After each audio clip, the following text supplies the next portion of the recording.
জাতিকে বলে জানাচ্ছি, জেল বলে ভাবি না, শেল বলে ভাবি না। যতক্ষণ পর্যন্ত দেহে শ্বাস আছে ততক্ষণ পর্যন্ত হাদিসের অনুবাদ করবো ইনশাআল্লাহ।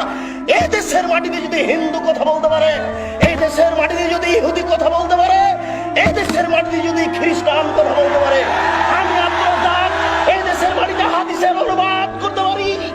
আমি এই দেশের মাটিতে হাদিসের অনুবাদ করতে পারি। দেশবাসী জেনে রাখো, দেশ শ্বাস থাকাকালীন অনুবাদ করবই করব। দেহে শ্বাস থাকাকালীন অনুবাদ করবই করব। নবী বলেছেন, আলী ছাড়বে না কোনো ছবি মূর্তি, সবকে ভেঙে খান খান করে দাও। তুমি ছাড়বে না কোনো উঁচু কবর, তুমি সবকে ভেঙে সমান করে দাও।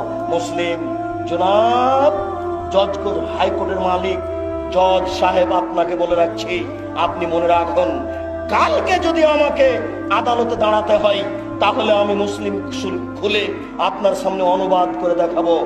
আপনার কোনো পথ থাকবে না, আপনাকে লিখতে হবে আদেশ দাতার ফাঁসি ঘোষণা করা হলো আর অনুবাদকের আজীবন জেল ঘোষণা করা হলো। আমি এক নম্বর আসামি নই, এক নম্বর আসামি হচ্ছেন মোহাম্মদ সাল্লাল্লাহু আলাইহি সাল্লাম।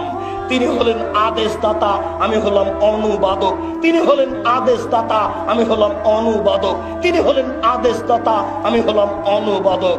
জজ সাহেব, হাইকোর্ট জজ কোর্টের আপনাকে অনুরোধ করে বলছি, আপনি আমাকে এক নম্বর আসামি করতে পারবেন না, অসম্ভব।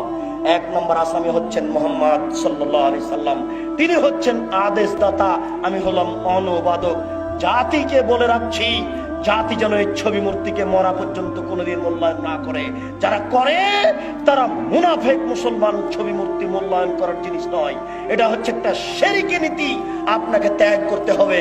প্রতিপালক তুমি বড় দয়াবান, তুমি বড় রহমান, তুমি বড় ক্ষমাবান। তোমার দরবারে আশাধারী হয়ে বলি, তুমি শক্তিশালী, তুমি সব কিছু করতে পারো। তুমি এই মূর্তি প্রথা বন্ধ করো, তোমার দরবারে দাবি রইল। এই গভীর রাতে তোমার দরবারে আরো দাবি, এ দেশের যারা মারা গেছে, যেসব মুসলিম নরনারী মারা গেছে, তুমি তাদের কবরের শাস্তি মাফ করো, আল্লাহুম্মা আমিন। যারা আমরা অসুস্থ, বাড়িতে হাসপাতালে আছি, তুমি তাদের আরোগ্য দান করো, আল্লাহুম্মা আমিন। আমরা যারা বেঁচে আছি, তুমি তাদেরকে শিরক মুক্ত জীবন গড়ার তৌফিক দান করো, আল্লাহুম্মা আমিন। তুমি আমাদেরকে এই আহলে হাদিস আন্দোলনের ছায়াতলে থেকে কোরআন এবং সহিহ হাদিস অনুযায়ী চলার তৌফিক দান করো, আল্লাহুম্মা আমিন।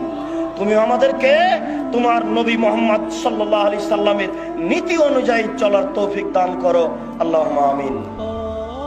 সম্মানিত উপস্থিতি, বের হওয়ার সময় গেটে একটা বাক্স দেখা যাবে, মাদ্রাসার নির্মাণ।